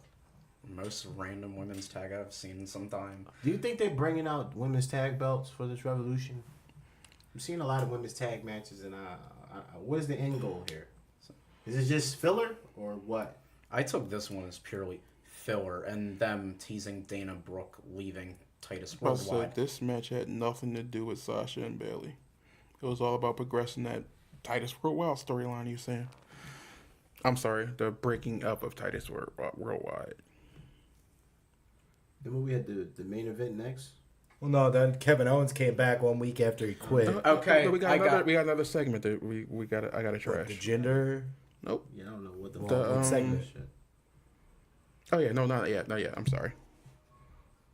It'll No, be the later next on. one was Bobby. We did. Here's a segment where they were talking about. Oh, the fact that the Labor Day thing's coming up right now. Okay. The fact that the Shield was seen by a judge within 2 hours of getting arrested on Labor Day Oh yeah. What kind of and posted bail. How? What judge is available on Labor Day? If you get arrested around any holiday weekend, you're not being seen till Tuesday. Yeah. Or if you're on a weekend, you're not getting seen until Monday if you booked on that Friday. So Yeah. I want to know what judge was still working. They got to know somebody, man. They're the Shield. They're the number one faction of all fucking time. Everybody's got a price. And then that comes later on. I'm still gonna be mad. Everybody's got a price. Anything for the number one faction of all time. Don't get me started on that. Yeah, don't bring up the bullshit post they put up on Instagram. I'm not disputing who's on it. I'm just disputing those damn rankings. Yeah. Oh, we gotta talk about it, Pat. We gotta talk about it. You don't put anybody above the Horsemen. Thank you. You just can't. It's forced. But we discussed best tag teams and factions before. We don't need to bring it up again. And then finally, main event: Finn versus Braun. Good match, but the what we really wanted was what came after. A little beat down at the hands of the show, and then all of a sudden the Shield's back. Driving the police vehicle that they were arrested in. Backwards. Yeah, that's some tolerant ass police So department. now they're committing more. Commit more crimes. More crimes. Yeah, You just got out, but you're still a police vehicle. some justice they're having, huh? Yeah. In the locker room is the jury. But we skipped the gender thing, but whatever. What? The gender Bobby Lashley segment. I said Jinder came back. Okay. Or Kevin Owens came back. Yeah, we need to talk about Kevin Owens real fast. Yeah, I was just saying Kevin Owens came back a week after quitting. This is why I'm not a fan of WWE ever doing those, like, I'm leaving or loser leaves town matches, because they never stick to it. This time, within 7 days, he's already back. Like, With no if you're explanation. not going to tell a story with it, don't fucking do it. There was no explanation at all. Like, hi, I'm back. It's like, even like all the way back to all the way back to CM Punk in 2011. Like, they could have run with it and let him be gone for a while, but they had to have him back by SummerSlam in like 2 weeks. So, like, come Yeah. on. I just feel as though they don't know what the fuck they're doing. They don't book long term at all. They book week to week. I don't understand. I feel like he's been dead a long time. I don't know what you can do to help him at this point. I don't know what the fuck is going on. But it did make sense that he attacked Bobby, just for the simple fact that he injured Sami Zayn. So I guess it kind of made a little bit of sense. But just out of nowhere like that, I mean. But now all of a sudden you care? Yeah, that's true. This is true. And then that clusterfuck of a beatdown into the show. I don't understand why. Again, Drew Gulak was there. I don't understand why Kevin Owens is all of a sudden helping Braun Strowman, the guy who is the reason you quit in the first place. Yeah. Remember the way WWE does it now? Once you're a heel, you're just all aligned with each other now. And the same thing with baby faces. Yeah, it just makes. I miss that time no where, sense. they still hated each other. Exactly. Baby faces or heels. Kayfabe. It's fucking gone. So the main event. We talked about it. Yeah, we talked about it. It was just, it was there. If that beatdown was further explained, why everybody aligned with them, if Corbin had been seen talking to people in random spots throughout the night, or if he came out and said, I paid everybody to do this because the Shield's been bad around here, so I'm trying to clean up around here. Say something. Give us reason. A rhyme or a reason, something, because it just doesn't make sense for, hey guys, just trash everybody. Yeah. Oh, and nobody at All In thanked Baron Corbin for helping sponsor that event. You saw TGI Fridays on the apron? No respect. God. No respect in this business anymore. Nope. Did y'all catch SmackDown by any chance? Yes. Sure did. How did y'all feel about SmackDown with Daniel Bryan and Brie Bella kicking it off? I'm sick of Brie Bella. Already since she came back. I didn't like her when she was gone. Don't get it twisted. I'm not shaming the Bellas. I think they have a spot in wrestling. It's just Unlike the woman on our screen named Eva Marie. I just would I'm surprised they still show her on the network. I don't understand why Brie gets to wrestle on both shows. Nikki does too. Oh yeah, the Bellas are They're free agents. they're free agents. Free agents. Yeah. Wait, Do they want? it's the John Cena thing. But that should be gone. If you believe what they're selling. True. Yeah, I don't like the Brie Bella thing because I don't like what they're doing with Sienna and Selena. What don't you like? They're being used as pawns and puppets to get them over. But he's having great matches with Daniel Bryan. You know what I'm saying? Again, I don't think this AJ match Styles. should have ended. Oh, you just said It shouldn't have ended with a clean victory. Oh, okay. I don't want to see CN because let's get this straight. Every time CN loses, when he taps out, it's almost instantaneously. I actually thought it was going to be a farce, like they weren't really at dinner, and Miz and Maurice were going to cost them the match again or something like that. But I will say, to the pre-match promos, Andrade's English has gotten better, but he had that microphone way too long. He's got a mouthpiece, and Zelina just let her do 95% of the talking still. Yeah, I don't understand why. That's what they should do. Because he even lost to me at one point. Yeah. So. But I enjoyed the match. Did y'all enjoy the match? I enjoyed I the enjoyed match. I enjoyed the match because we got a finish this time too. 'Cause the first one was awesome. Got disagreement right here. That's You why didn't I like didn't it? enjoy the match. I mean, I like the match. I like the finish. I like that we got a finish because I like that they throw these matches out like on SmackDown because we get actual matches. But too often in WWE, there's no finish and it's too predictable. When I see a great match, I'm just like, how's this getting ruined? Like that for me, that's why a lot of times the run-ins for me, yeah, they can prolong a feud, but when he's got another feud going on, he doesn't need to win that way against somebody else who's got, I don't know, at least not twice in a row. The first time, yeah, it prolonged that feud, but he doesn't need another win that way, in my opinion. But I'm glad we got a finish. That's all I'm saying. And you think they should have a finish? No, Why not? because Almas is being used to get over Bryan, who doesn't need to get over anymore. He is. But he 2 is weeks in over. a row, no finish? It still continues with the Miz storyline. I get that. But for me, if you do it 2 weeks in a row, and you're doing the same thing, that's just going back to how they used to do it when they had, in like the 2007, 2012, they used to just run the same thing every week. And it was just running. And I would never see a finish until I got to a pay-per-view. And by that time, I didn't care. Which sometimes run-ins, yes, like the Samoa Joe feud, I love it in that situation. But in this certain situation, I don't like. That's why I like the finish on the second time. Because if you do it again, then I'm like, okay, I saw 2 great matches already. I'm not like fully invested in this one because I think something else is going to happen again like that. That's my perspective of how when I'm watching it, how I feel sometimes. I get that, but you could have used someone else. Huh? You could use someone else. Yeah, you could. But I'm glad with the he's brand getting split, TV there's not time. a whole lot. I don't know. That He's would be not as getting TV time. entertaining. Maybe on the back end, I'll be changing my tune. Maybe he'll be like, all right, you did this for us now. Here's your shot. Yeah. Okay. He's putting on good matches. But because by him putting on a great match against Daniel Bryan, he's AJ getting the Styles, spotlight on Rusev. himself already. Yeah, He doesn't need. He's doing Just by being in the match and putting up that against Daniel Bryan, he gets that elevated spotlight. I mean, that's how I look at it. Yeah. So then now he can move on and go get that secondary title, the U.S. or whatever. Then you And then guys eventually circle back into that main picture. I just don't want him to become scorched earth. I don't know. I mean, not everybody can be up there. There's too many people crowded around the main event scene right now. I don't want him in the main event yet because I don't want him there. Where do you want him? Where do you want him at?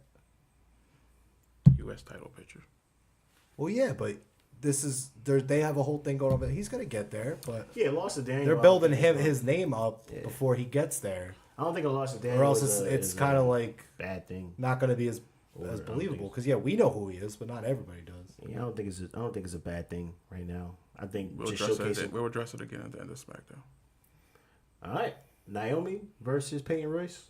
Y'all thoughts on this? I think it was an alright match. Oscar came back. She's back. She's alive.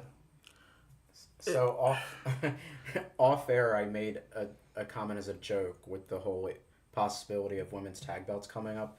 I said, oh, they could throw Naomi and Asuka together and do like a double rear view because they both do a variation of that specific move. And then they threw them together on SmackDown. Like WWE's got a wiretap. I don't even want to talk about. I don't even be like talking about Oscar like that anymore because y'all know how I feel about that. They fucked her up a long time ago, but that's hilarious.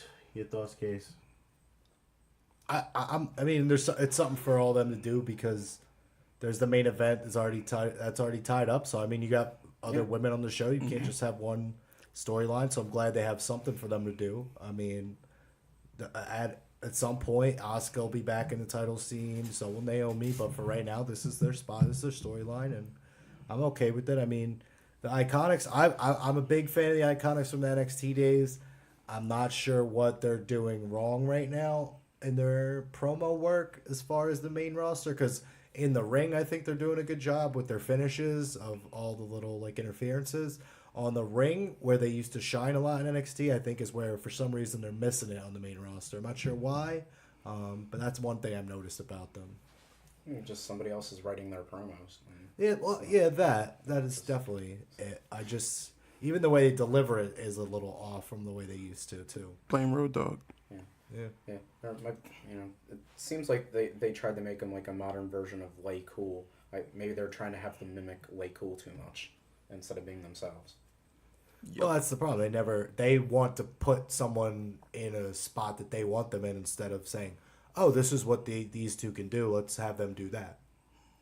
Because it's never going to work if you just going to pigeonhole them as something they're never going to be. You know. They aren't letting it be organic.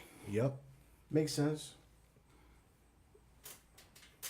We have Samoa Joe promo with AJ Styles. Wendy. Disrespectful.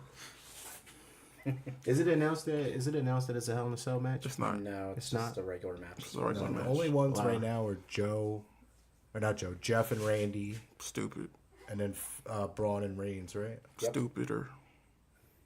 And not the most heated. The It most could be. personal. We still got a couple Yeah, weeks. I mean, it's what, October is when this one is. Yeah.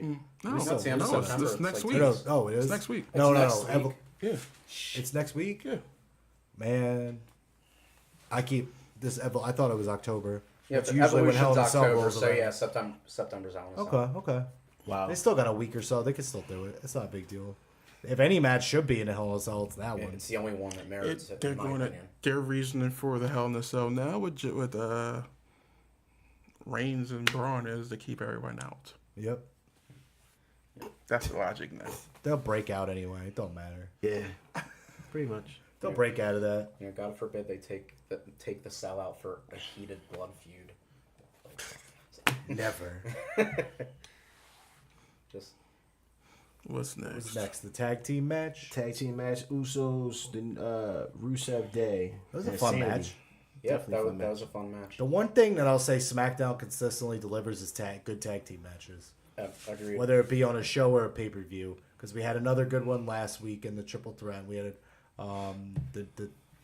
the tag team championship match before that. I mean, they're putting on some good tag team matches week in and week out, and that's why I like to watch SmackDown a little bit more consistently than Raw, because I know I'm at least gonna get solid matches. We saw 3 really good matches in this show alone, so it's not the longest show, but they're gonna give you good content. And that, like we said from the brand split, that's the better tag team division. They show it every single week. That's the bread and butter. They know it works. Yep. So, because you brought up last week, was I the only one who found out the Colognes still had jobs with the company when they were in that I match? was like, I knew that they.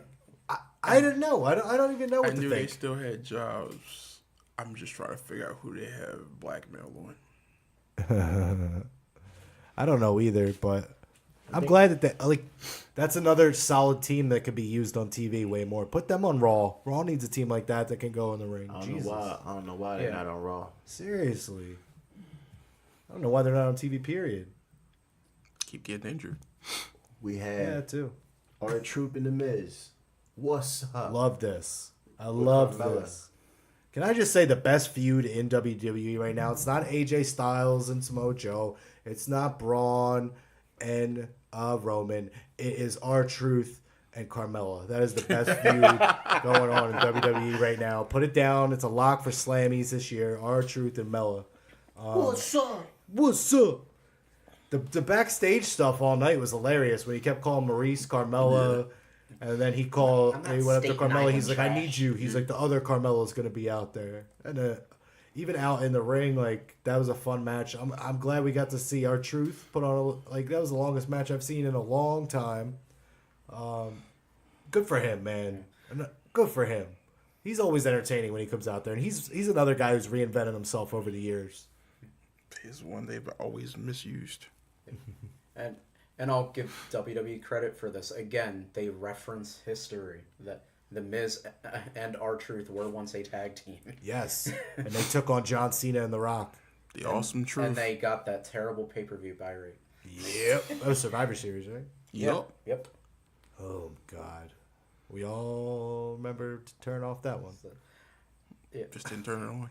But what do you think again? Because Zelina and Andrade came out after This is this. what I was coming back to. So that again, it's fine. This was gonna go to my point again too of why it was okay to have the finish at the beginning of the night because they came back. He came out later and was pissed that he lost. I get that, but I didn't like the show ended with both of them Yeah, in the yes lock. Which I was impressed. Brie did it accurately, perfectly fine this time with no issue, no struggle. yeah. But no. Well, here's how you fix that. You put Andrade and Zelina against R-Truth and Carmella next week. They beat them. Maybe they're going to do something special for the mixed tag. I see it's like season 2, so they can probably shine. Well, their team, like there's a whole bunch of new I don't teams. think Andrade's in this. Huh? Season 2. Yeah. He has to be. Andrade and Zelina aren't in it. No. No, they're not in it, Alicia but Fox there's and a lot of Jinder other Mahal teams. are. Yeah. Wait, huh? Alicia Fox and Jinder Mahal. Yeah, are there's a team. lot of weird teams in there. Yeah. He's gonna try to calm Alicia down. Yeah. And he's gonna lose. But that's that. I guess that's gonna keep being a thing. Miz and Maurice versus Daniel Bryan and Brie Bella. Yeah, I think that's gonna end. I don't want to talk about. Do you need to That's talk awesome. about that? No, not this particular man. Oh, okay. Yeah, I was I'm gonna say talking about NXT. Don't even waste your breath talking about that. I was talking about NXT. Yeah, that's fine. Um, We don't need to talk about that. yeah. All right, well, let's talk about NXT. Talk about that. Yeah. The Forgotten Sons debut versus Street Profits. About time. Yeah. We got Cutler, Riker, who's Gunner from TNA days, and then you got Wesley Blake, former Blake and Murphy tag team champions. Who did they take on? Street Profits. Good, they should have won. Yeah. It's a good match. Street Profits have already hit their ceiling as far as I'm concerned. They're not going to be anything more. I think Angelo Dawkins is whatever. I think the other guy's got a lot more Montez Ford. potential. What's his name again? Montez Ford. Yeah, I think he's got more potential and would do better on a singles run, in my opinion. I'm actually they're the just exact there so other opposite. people can I'm beat the them. exact opposite. Huh? I'm the exact opposite. You think Angelo Dawkins is better? I've been watching him wrestle longer, so I'm more of a fan of his style. Yeah. I don't know. He just doesn't do anything for me. Yeah. What do you think of think it's the gimmick if holding they him bring back. him putting like Montez and Bianca together? I actually think The that power would be couple? interesting. Yeah. Yeah, like a power couple. I mean, they've And been if- doing and if- it a lot more on main roster, so they probably will. Yeah, if he goes heel, it'll work. Yeah. I'd buy it. I mean, he's athletic. If he can get a little bit more honed in on the actual wrestling aspect, he will be really good. Because Angelo will end up with Chad. Chad Gable. Yeah. But Chad's just gonna have bouncing tag team partners for the rest of his career. Yeah, that's Probably. trash. Bro, That's what's been happening. that's what he said. He Yeah, even said enough on Monday. Yeah. Pretty much, he's like, I know tag team wrestling. All I'm saying is, Kairi Singh begins her reign as NXT champion against Adora. I thought, I was high. I thought I was watching Black Panther at the time. I know you weren't paying see the- attention. Wakanda forever! I'm sorry. That was the first thing that came to my mind. Zayn defeated Wakanda! And then Shayna, the real star, comes out and they face off once again. I really hope she wins that belt back. I'm not digging the pirate shit and the treasure and fuck the hunt and all that. I'm good. Ace is up, you know what I'm saying? That's all I know, you know what I mean? How'd y'all feel about the segment in Wakanda Forever? Indeed. I didn't really care for it. I don't really recall the match. Me and Casey were laughing almost the entire time. I was doing other stuff while NXT was on. I didn't watch fully, so I feel bad about it. I have to go back and rewatch it. Not that match. Don't feel bad. No, not that match. So I'll say even I love Shayna though. even without a championship, I'll say the Shayna aftermatch, carries yeah. herself like a champion, and Yeah. I enjoy the heck out of seeing her. Johnny Gargano versus the Velveteen Dream. This He is was what I have to go sporting back and watch. A Johnny Failure This- T-shirt. This was an awesome match. This was a great match. Great match. Gave him some time on this particular one. Yeah, I think got almost 20 minutes. Yeah. Yeah. It was. And it's really, two of the most over guys in the entire NXT universe right now. Even WWE, pretty much. They're on the top 10 of WWE most over list. Dream is getting winnings either at Takeover or live taping. So as long as the Or Dream's coming win, up at a couple of Evolve shows at the end of the week. That's Yeah. very good. couple more One in wins. Maryland, one in New York, if anyone wants to go. Yeah. Couple more wins for Velveteen Dream as he's racking them up right now. Do you think he's gonna be a contender for the North American title? Is that what they're building him up for, or you think he's going I think to so. NXT? I think so. I don't think he's ready to be the NXT championship yet. I think there's a lot more stories to be told with Ciampa, Aleister Black. I think that spot with him going against Ricochet, Adam Cole, Velveteen Dream, perfect for him. I definitely think he's next in line. I don't know, maybe to win it, but definitely to challenge for it. I can definitely see him still on the belt in the triple threat match. Makes sense. That would be a great triple threat match too. Adam versus Ricochet versus Velveteen. Sign me up. Hit the last shot, throws Adam out the ring, pins Ricochet. Who do you think is the best performer? If you could pick one in NXT, right here, right now. You only can pick one. Complete performer, or are we just Complete all talking around. in the ring? All around on the mic, in the ring, star quality. Boom. Adam Cole. You say complete package. Pat. As he has a Disputed Era T-shirt on. Yeah, I'm stuck here between a couple. I'm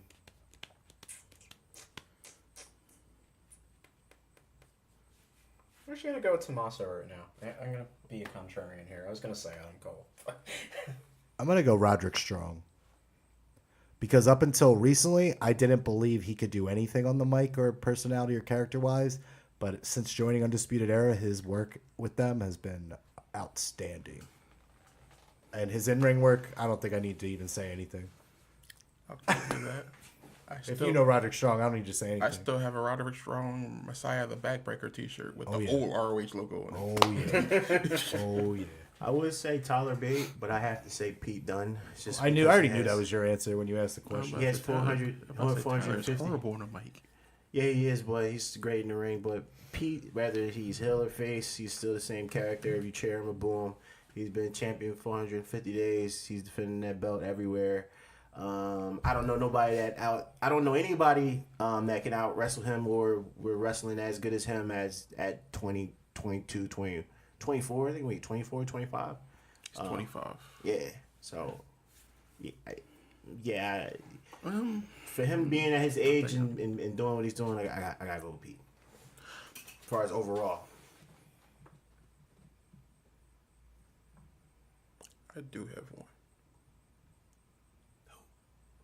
Leo Rush. Not in NXT.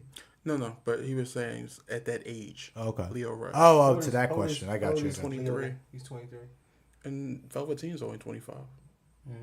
Velveteen's only not even 25. Oh, he's 24. Yeah. He's 22.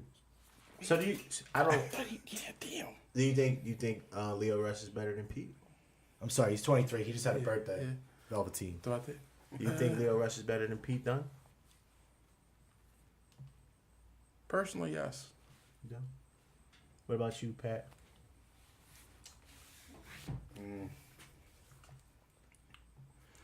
Personally, I prefer Pete Dunne. What about you, Ken? I can't really say better. It's two completely different styles. Completely different styles. Because I've gotten to see more, I've been exposed to more Pete Dunne. I've seen Leo outside of WWE, but only here and there. I haven't seen like a lot of character work for him until now on 205. And he's doing a great job. CZW. Look up his old work. Okay, I'll check it out. But that's why only for now I'll give the edge to Pete. Y'all know my answer on that already. You already know. That's the only reason you asked the question. So you can answer it. I got some cave picks real quick. Kenny Omega, he described the difference between WWE and the Indies. Did y'all check this out? Did y'all hear about this? Nah. What Right. say? So he said. Oh, I think it. Yeah. He had an interview with Sports Illustrated Extra Mustard, and he said the difference between WWE and the Indies that the fans, the wrestlers, even general public have been conditioned to believe that there is an enormous skill gap between WWE and everyone else. It's a major league and it's a minor league. Whether you're there or you're not good enough. While the truth that their collection of talent is undeniable, a small group of us have bet on ourselves on the unique alternative vision of professional wrestling.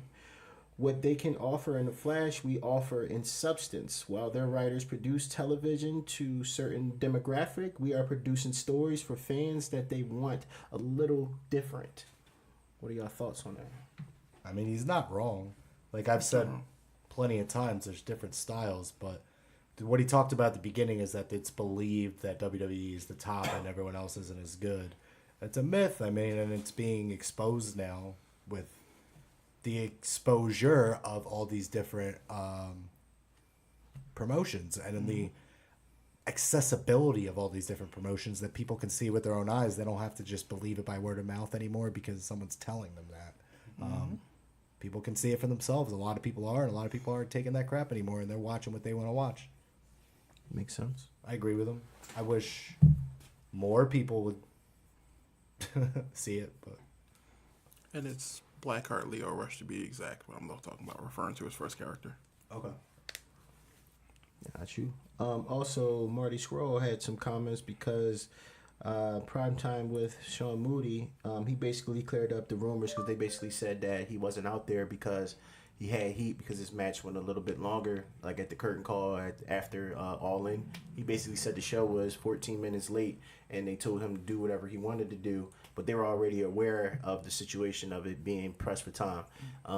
So he basically said he just got crucified for it just because of the fact of the matter that he was right before the main event. So I kind of figured that was the situation. A lot of people felt as though I guess he had some type of heat when the first brought. What did y'all think? I didn't think anything of it. I actually forgot that he was even a part of the group, honestly, because I was feeling the energy in the building. I was looking at that more so as it was the Bucks, Cody, Kenny, and Adam more so is the focal points of the show, not Marty. And just think about it. They all won. He lost his match. The winners were in the ring. Makes sense. Yeah. What is he celebrating? Well, he said he was in the shower and he didn't know that the shit was going on at the time. Now, that excuse I don't believe. You don't believe? Why the fuck are you showering towards the end of the show? Yeah. That makes sense. Kayfabe reason, I like he lost. Why would I go out there? I lost. I like that reason instead. That makes sense. Your man Sammy had something to say about WWE basically trying to monopolize the business. How do you feel about that, Pat? Yeah, it is pretty much what they're trying to do. They keep signing or attempting to sign everybody as soon as these other smaller promotions get some traction. All the way down to freaking Wale. Yeah. Yeah, it's crazy. Well, Sammy was a part of the machine at one point, so. He said, and I quote, that WWE are bringing back the territorial days where they're buying territory in England. They are buying territory with the NXT in North America. With the indie fans, they're eventually going to expand to Japan, China, and everywhere else. You know, just on a bigger scale. So Yeah. I'm fine with that. It just makes other people have to buy as well. Mm-hmm. It just makes everybody else step their game up. Yeah. Hey, this time they have the benefit of 2020 hindsight where the territories didn't. Because they all thought Vince was crazy when he was going to go national. And now none of them are in business anymore. Exactly. Look, we were talking here earlier, the NWA Championship is the most relevant it's been in decades. So at least this time around, you know, promoters know what's happened in the past and they have to do everything they can to stay afloat. Samoa Joe in a different context. If you pay your guys, they'll stay. Exactly. Makes sense. Hey, Case, What's up? we doing some trivia tonight or what? I mean, if there's any challengers that want to. What do you say, Mike? You up for some trivia? Challenge accepted. Pat is out. Boom! Ace, you in? Put me in, coach. All right. So, I'm doing things a little different tonight. Hasn't been on in a while with the trivia, so I got a mix coming too. Don't worry about it. But we're gonna start with this Casey trivia because we're over 1,000 followers, bro. I promised it. It's coming. Oh, all right. So there's gonna be a couple rounds here, okay? First round is just gonna be a couple questions here, okay? Easy questions. Who should go first? I defer. You want to go first? Let me lay out the rules here. For this round, I'm only going to ask 1, 2, 3 questions here. First question, I'll give to Ace. Second question, I'll give to Mike. Third question, first person to answer will get that one, okay? Okay. Ace, your question. Are you ready? Yep. In 1905, who was recognized as the first wrestling world champion? Would you like multiple choice? Yes. Okay. Was it Tom Jenkins? Was it Akataro Ono? Was it George Hackenschmidt? Or was it Frank Gotch? Put your phone away. Put your phone away. I'm trying to keep count of something. But, Frank Gotch. George Hackenschmidt. You are out. Okay. Damn. This is too easy of a question. But it's on my list, so I gotta. Mike, this is pretty much a layup for you. Shit, huh? Mike, who is the first African American world champion? Damn. Ding ding ding ding ding ding ding ding ding. Ron Simmons. That's one for Mike. Now this one here, Ace. In 1988, we had the first Royal Rumble, correct? Yeah. So who was the first entrant in the very first Royal Rumble? The first person to come out? First person to say it. I thought you were done. I repeat, the first participant, the first person to come out as an entrant in the first ever Royal Rumble in 1988.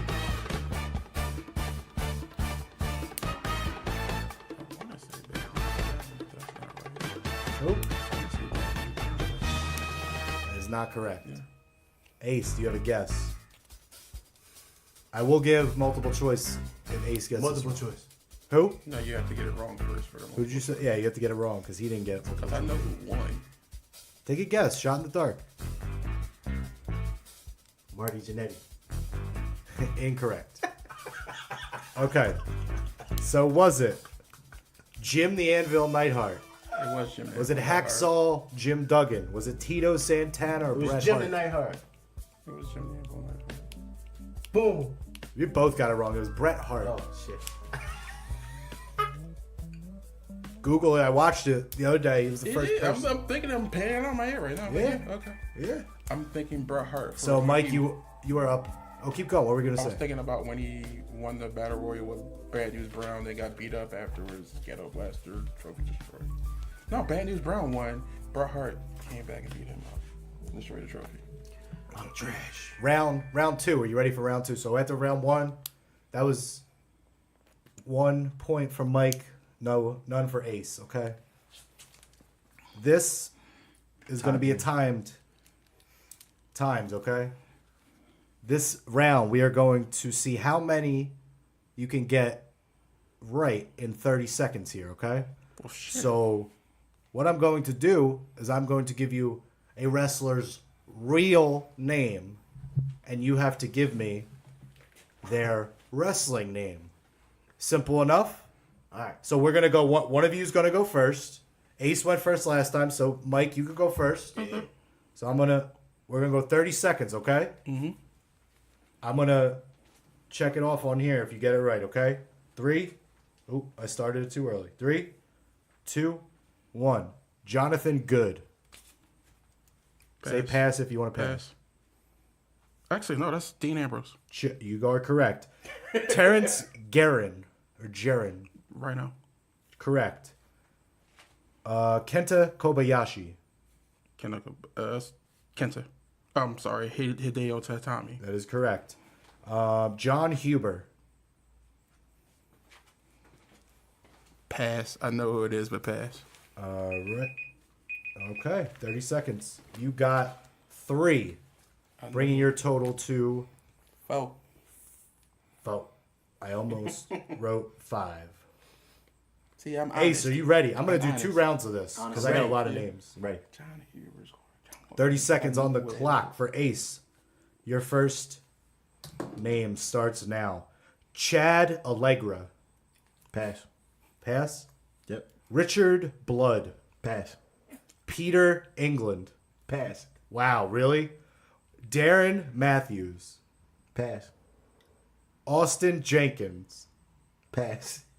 Alan Jones. Pass. Really? Wait, whoa. Really? Really? Leon Are you White. You're gonna shoot yourself when you find out what that is. Pass. Chris Irvine. Come on. All right, you ready? Alan Jones, AJ Styles. John Huber for you was Luke Harper. Yes, I was like, I know who it is. But Chad Allegra would be Carl Anderson. Oh yeah. Austin Jenkins is Adam Cole, baby. You're such a Pete Dunne fan, and you don't know Pete Dunne's real name is Peter England. I didn't know that. Darren Matthews would be your boy William Regal. And Richard Blood would be Ricky the Dragon Steamboat. And Chris Irvine, you're going to be slapped for. Chris Irvine was I asked him that as it expired, so I'll Okay. give him that one. Okay. Leon White would be Vader. Oh yeah. I knew almost all of those. So Ace, you're getting shut out right now, I 4 to am. nothing. I am. Here's where things are gonna get interesting, okay? 2 more rounds here. Oh my god. See the good part. No. This is totally different Good here. part is I know Pete's real name now. So you always gotta take the good out of the bad. We're really showing Ace is really good at trivia. This Ace, last time I did trivia, Ace didn't do so well either. I like Ace he doesn't like being put on the spot like this. I'm trying to think. And All I right, got time so we're gonna do something completely different. These next 2 rounds are gonna be called who, what, when, where, why, and how, whatever. Oh. Whatever I do. So I'm gonna ask you a question of who, what, where, when, and how. But all 5 questions have to do with one superstar. Okay. So this first round is gonna be about EC3. Okay. So I'm gonna ask you questions about EC3, but it's all gonna be who, what, where, when, how. Well, Ace, do you want to go? Would you like to go first, or would you like to pass the mic? Pass the mic for the first question. Good, pass the mic. Okay. hospitality. Are you ready, Mike? Yes. Who did EC3 face in his debut match at Bound for Glory?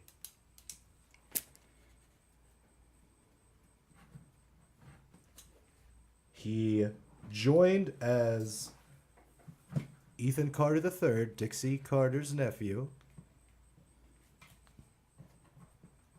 Any guesses here? It's wrong, but I'm saying Matthew Hardy. Wrong. It would be Norv Furnham. Do you remember him, Pat? No. Well, he also is known in PWG as Peter Avalon, if you know who he is. Okay. I know him more for that. Yeah. I know. Yeah. All right. So you get it a little bit now how this is going to work? Okay. Okay. So that was who. What is the next question? Ace, are you ready? I'm ready. What match did EC3 enter instead of facing Sting? Sting said, you can either face me or go into this match. What match was it? Cage match. Is that your final answer? Yes. It is wrong. This is going to be the Feast or Fired match Got it right.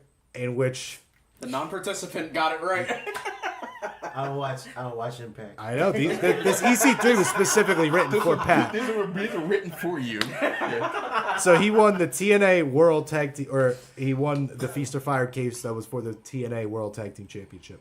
Trouble. Are you ready, Mike? So we Yes. still sit at 4 for Mike and 0 for Ace. Damn. It's all right. So we got where? We did the who, we did the what, where. Where did EC3 have his NXT debut match? Am I naming the event or the? Either one. Was Takeover Orlando. All right, I have to interject here. New Orleans, actually. What are you interjecting, Pat? Are we EC3 specifically, or are we going back to Derek Bateman? EC3 Okay. specifically. Okay. That's why I said Okay. EC3. I would have said Okay. Derek Hold on, but Bateman. just, Takeover New Orleans. In the ladder match. That is correct. Take over New Orleans. Yeah. Ace, you're getting your ass kicked. That was a Might be a given. trick question. Easy match. But that was a good question. But it was just, I was like, oh shit, Derek Bateman, fuck. All right, Ace. I hope to God you get this one right. Because you were there, I'm pretty sure. If this helps you, that's how much of a hint I'm going to give you. When did EC3 make his on-screen NXT debut? Take over Philly. Yeah! Yeah. You got one from Ace. 5-1. 5-1. Damn. Let's see if you can do this. You're an Impact guy. You're a TNA guy. Wow. So we did the who, we did the what, we did the where, we did the when. Now, how did EC3 win his first world title in TNA? The 1%er. Huh? The 1%er. The 1%er. I'll take it. I was looking for more of who he. Well, okay, I'll take it. But who did he beat? Oh, that would be Matt Hardy. No, No, Kurt that Angle. was his second. It was Kurt Angle for his first. I'll give it to you though. All right, Ace, you need a clean sweep here. 6-1. So the second version, Ace isn't going to fare too well in this one either. But we'll try. Ricochet is the second who, what, where, when, and how. I left why out because, I couldn't think of any questions for why he would do something. Because. So the last question, He's the one and only. Why do you reckon that's I'm trying to think here. All right. Who did Ricochet win the IWGP Junior Tag Team titles with twice? Ooh. He has won the Junior Tag Team titles twice, but he won it with this specific person twice. Do we get multiple choice on this one? For you, I will give you multiple choice. Is it Will Ospreay? Is it Matt Sydal? Is it Marty Skrull? Or is it the Ticking Time Bomb? Ticking time bomb? Incorrect. It would be Matt Sydal. Ace is going to learn a lot today. I'm learning. This is the only way to learn, people. Don't judge me, All judge right, your I'm mom. gonna fly through this. What debuting match did Ricochet win on Lucha Underground to win the Lucha Underground title? It was a debuting match. The match made its debut, and he won the Lucha Underground title in this match. Probably get What was the name of the wrong. match? I want to say King of the Temple, but that's not right. What is it? King of the Temple. This was. Aztec Warfare. All right, Ace. You're going to like this. This is 6-1. multiple choice. 6-1. Just so you know, Mike, you pretty much won. I want to round out this here. Here we go, Ace. Between Lucha Underground, NXT, New Japan, and PWG, where has he held the most titles and had the most reigns? Ricochet. Where? Which promotion? PWG. I'm sorry. That's actually one of the least. He only held the PWG championship once. The answer is New Japan. Wow. Sorry, sir. Interesting. He held the tag You title. learn something new every day, people. This is for growth, people. Judge your mother. Don't judge me. When? Are you ready, Michael? Mm-hmm. I don't even want to know. When did Ricochet win the New Japan Best of the Super Juniors? What year? 16? 16? Close. 2014. Ace, are you ready? 2015. One last question. No. See? Shot in the dark. How many times has Ricochet won PWG's Battle of Los Angeles? Twice. Yes! Yeah. Yes! Two for two. Can you name it? Can you name what years? No. 2014 and 2017. Woo! Ace, if you can get this last question right, you beat Mike. You ready? Let's go. Oh my god. This was going to be the tiebreaker. Between Ring of Honor, WWE, and TNA/Impact, how many tag team championship reigns have the Hardy Boys had? Between TNA, Ring of Honor, and WWE. 14. No, Mike, would you like to take a guess? I want to already know. All right. He had to get it right. You just want to guess anyway? I want to say 20. 20? 11. Really? Yeah, my guess was 12. so I was Six-time off. WWE, one-time Raw Tag Team Champion, two-time TNA, one Ring of Honor, one WCW Tag Team Championship that nobody remembers. I remember it. During the invasion, I go. Yeah, I for some reason I thought they had Impact 3 times, but it I was was only thinking twice. they had it more. So, yeah. Into the mic. I thought they had it more time. Sorry. Yeah. Well, Ace, you have another great showing. This is why you sit over there. Woo! You don't go on. But trivia's back. I'm gonna try to make it regularly a thing as long as we have 4 people, 3 or 4 people. I got people other than Ace here. I could do a trivia game. I can lose, but So Mike, you're 2-0 now, right? Yep. So I'm going All right, to do reigning something. champ. I'm trying to do something. Hey, Joe, I know you're out there listening. Oh, Oh. that would have been perfect for Joe too. Come see me. Oh. I'm waiting. Facts. Joe, you heard the challenge. I think Joe would have done pretty well in that challenge. Get him, Just Joe. saying. Here, let's up the ante. If we can get him versus Joe, the winner gets a ticket to Bound for Glory. Your ticket? No, not my ticket. Not my ticket. Not my ticket. I said that shit. I said a ticket. Hey, ticket. We'll see. Maybe we can make that happen. I think we covered it all.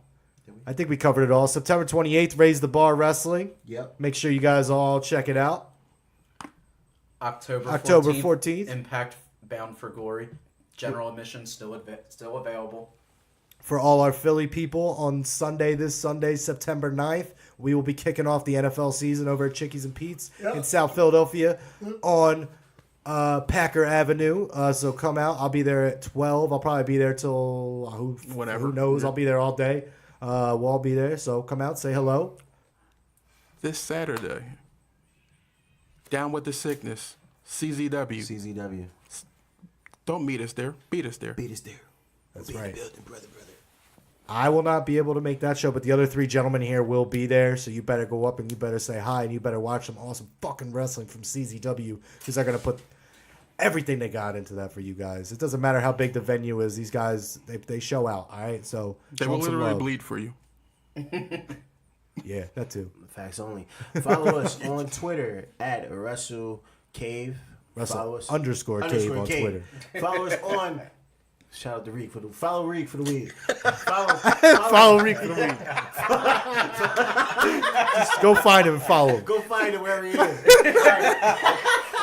Follow us on Instagram at Wrestle Cave. Follow us on Facebook at the Wrestle Cave Podcast. We're done, man. We ain't the fuck about it here. Yeah, just like go do all that shit we just told you. Yeah, go do all like that us. shit, We yeah. got YouTube. I kinda like Just yeah. watch us on everything and just Yeah. go like everything and. Oh, we're iHeartRadio now too, guys. Clap it up. for Oh. that. Oh. iHeartRadio, Stitcher, Castbox, YouTube, Apple, Spotify. I just put everything up on that other one, Anchor. What else? Everything. YouTube. I said that like 5 times, I think. Yeah. YouTube is again. YouTube is again. YouTube. Tell your person to subscribe. Tell your cousin, your neighbors. In all seriousness, if you're in our Facebook group, invite somebody to come in. If you are not in our Facebook group, go join. If any of you have Twitter, I pretty much run our Twitter. Yes, and he does a great job at it. I love interacting with people. I know I've been trying to live tweet some stuff a lot lately. I know I did All In, I did Raw, I did SmackDown. So I've been trying to do that a little bit more, but I want some more people to talk to. I got a few out there. But No trolls allowed. No trolls allowed. No way. Oh, no. Come at me on Twitter, trolls, please. Oh. No, I'm kidding. Don't do that. I can't invite them in. I'm sorry. You don't want the team to come after you, so don't do it. If you want to be a good person, respectful, you like talking and having discussions and debates like we do on this show, come join our Facebook group, all right? Anything else anybody wants to add? I need more people to share my ideas. Yes. Shout out to all the members all around. Shout out to our members in Chicago, our new members in Chicago. Shout out to our members in New York. They're going to be linking up with Casey and Pat out there for Bound for Glory. Shout out to CZW, our family over there. I'm out, man. Are you ready? Independent thoughts, baby. That's all we got. Too sweet.